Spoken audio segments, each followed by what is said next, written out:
Right, hello guys, and welcome to Stories of Hope. My name is Heather, and this is my friend Katie. And today we will be talking with you a little bit about chronic illness, and she will be sharing some of her story. So I'll introduce you to Katie. We met when we went to the Youth Becoming Leaders Camp in 2017 and bonded a little bit over our experience with chronic illness. And over the past few years, she's been an encourager to me and has really walked with me through a lot of hard questions and through this journey of how do we find hope and faith in the midst of things that are not so easy to deal with. And so I'm just really excited for you guys to hear a little bit of the wisdom that she has in this interview. So first, Katie, can you tell us a little bit about your experience with chronic illness? What illness do you have? How did you get diagnosed? That type of thing. Yeah, so I have fibromyalgia, which is a chronic pain, and it also includes insomnia, fatigue, sensitivities to things like cold and light and stuff like that, as well as it does have ties to depression and anxiety. And so when I was 9 years old, I had a surgery on my wrist to remove some benign tumors that were causing me pain when I moved my hand. And so after that, 2 months later, from that surgery, having some pains in my chest to the point where I was laying on the couch and couldn't do much of anything, in a lot of pain. And so my mom took me to the ER, and I got an EKG done to make sure it wasn't my heart. And the doctor basically said that I needed to go to a psychologist because there was nothing wrong with my heart. I was either crazy, or I was doing it to get attention, or there was some other emotional issue that it wasn't real.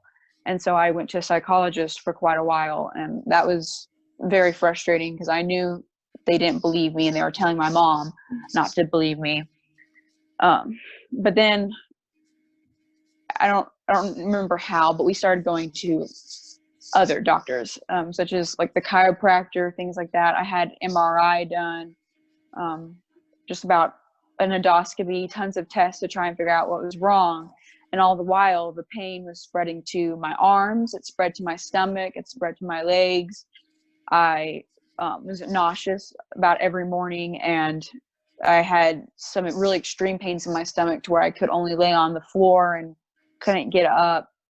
And so we went to tons of doctors, tons of tests, and it wasn't until the pain started in April, and it wasn't until October of that year, when I was 10 years old, that we went to a specialist at Cincinnati Children's.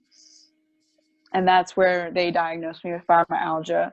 There's 18 pressure points in someone who has fibromyalgia, and if you hit one of those, you don't just feel pressure, you feel pain. And so they tested me by finding those spots, and I had the other symptoms too.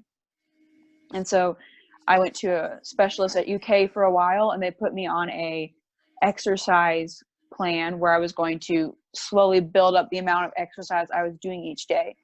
And that was supposed to help the pain go away.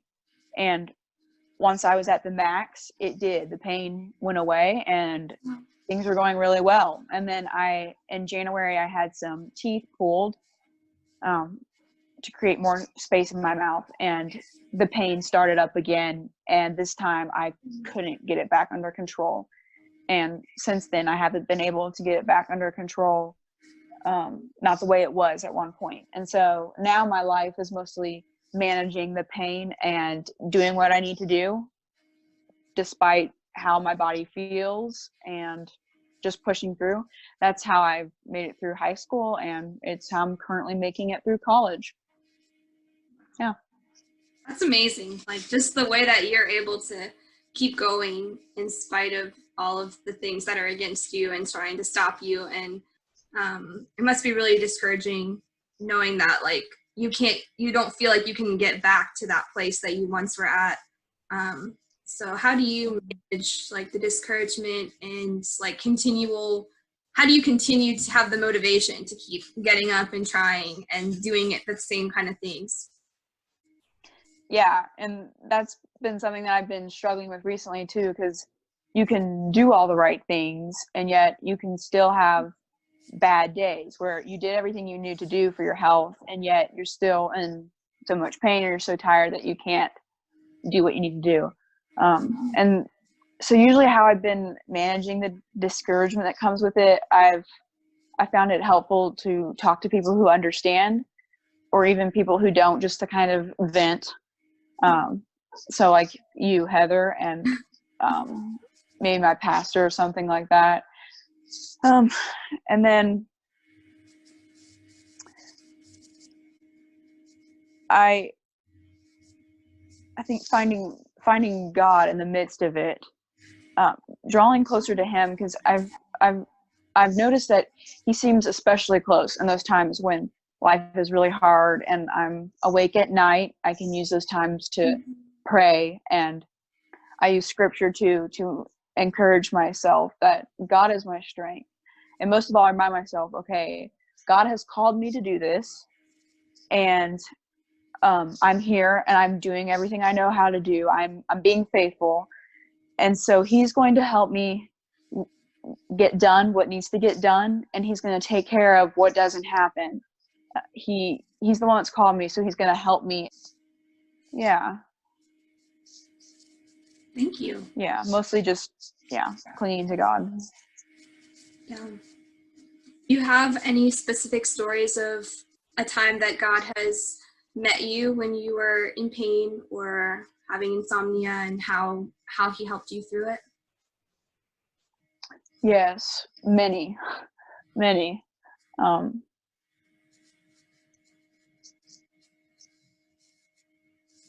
And two come to my mind like right away. Recently I went through a medicine change, and for like 2 weeks straight or so, I was sleeping maybe 3 hours to sometimes 5, on a really good night 6. And most of the night I was awake, and it took me forever to fall asleep, and I was waking up early in the morning and couldn't go back to sleep. And so during that time, I used that time to pray and to talk to God. And those were times when I felt very close to Him, like He was walking through this fire with me, because it was torment. And the pain that came from lack of sleep was extreme. But just clinging to Him and knowing how close He was to me during that time and how He pulled me through was just such a sweet memory now, even though it's also a painful memory. And then one time this last summer, I was a camp counselor for 6 straight weeks of camp, and it was rough. And so the very last week of camp was the very last week of camp, on the very first day, we had a pretty grueling first day. I think we did a canoe trip, we did archery tag in the gym, and we did a slip and slide, all 3 in one day. And by the end of the day, I was burnt out, because with fibromyalgia, and many chronic illnesses, if you exert yourself a lot, then you crash afterwards. So you have to pay for what you choose to do. And so that next morning after I woke up, I was paying for it, and I was really tired. But that was the day that we were taking all the campers on a trip to the Ark Encounter, and it was early in the morning. We're going to be walking around all day. And so I basically told God that morning in prayer, I can't do this. I'm going to be in pain. There's no way I can do this from yesterday. No human way possible. So I need your strength. I need you to help me. And He did. At the Ark, I never once had to sit down. I did better than I would normally have done on a good day. I did extremely well. I didn't have to sit. I wasn't in any leg pain afterwards. He just took it all away, because He knew that for that moment, that's what I needed to be able to minister to the teenagers I was working with.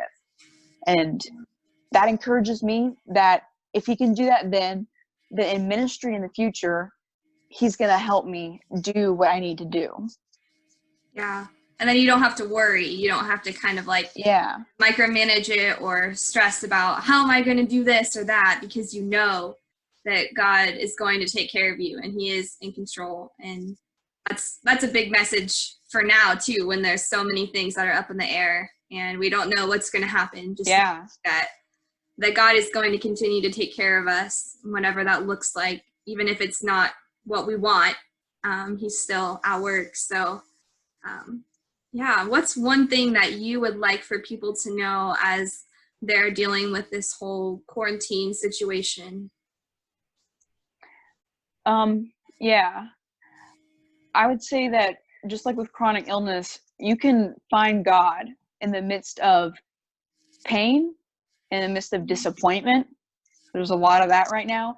And in the midst of inconvenience, because oftentimes with chronic illness, it's inconvenient, it's discouraging, it's a disappointment, and it's painful. And just like with quarantine, stuff has been canceled.